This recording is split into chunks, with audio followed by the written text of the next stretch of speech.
आज इस्लामाबाद की धरती एक बार फिर खून से लाल है। शुक्रवार को नमाज मस्जिदों में सैकड़ों लोग और अचानक एक भीषण आत्मघाती धमाका, कई लोगों की मौत और कई लोग घायल। चीख पुकार, मातम और अफरा तफरी, लेकिन इस दर्दनाक हमले के बाद जो हुआ उसने पूरी दुनिया को हैरान कर दिया। अपने घर में लगी आग को बुझाने की वजह पाकिस्तान ने उंगली उठा दी भारत पर, अफगानिस्तान पर। और आज सवाल सिर्फ आतंकी हमले का नहीं, सवाल है कि पाकिस्तान की उस पुरानी बीमारी का जिसमें हर जख्म का दोष पड़ोसियों पर मढ़ दिया जाता है।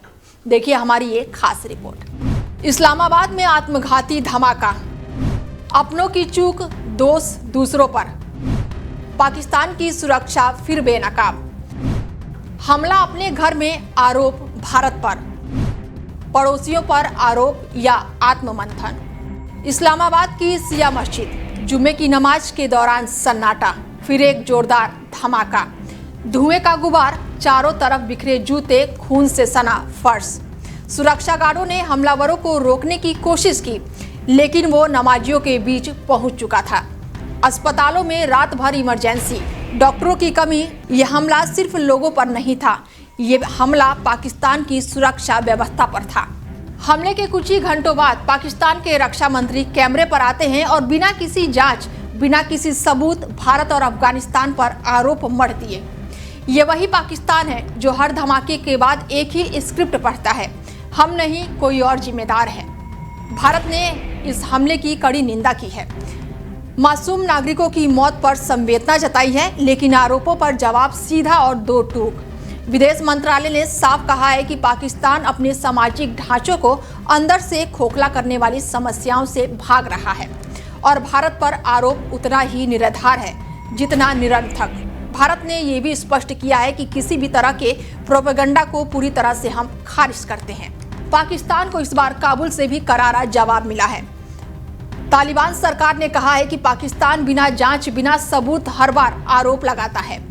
अफगान का सवाल सीधा है कि अगर हमलावर की पहचान कुछ ही घंटों में हो गई तो उसे रोका क्यों नहीं गया।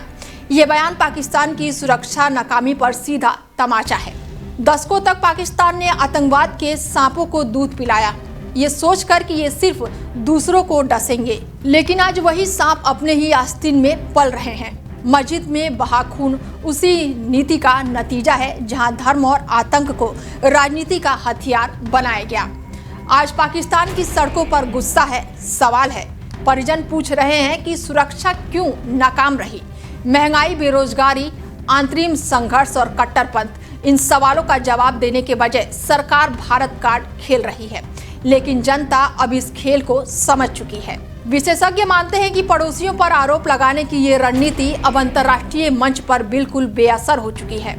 दुनिया जानती है कि आतंकवाद की फैक्ट्री कहाँ चलती है और उसका सीईओ कौन है। सच्चाई से भागकर छवि नहीं बदली जा सकती। भारत की दो टूक चेतावनी है कि अपने घर की आग हमारे सिर फोड़ने की कोशिश ना करे। भारत अपनी सुरक्षा को लेकर पूरी तरह से सतर्क है और ऐसे किसी भी झूठे आरोपों को अपने जूतों की नोक पर रखता है। ये आरोप उतना ही खोखला है जितना पाकिस्तान का खजाना।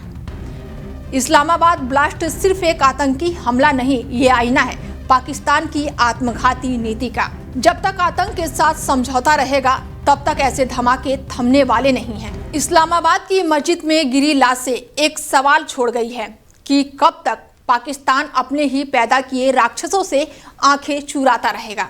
भारत और अफगानिस्तान ने साफ कर दिया है कि अब ठीकरा दूसरों के सिर फोड़ने से सच्चाई नहीं बदलेगी।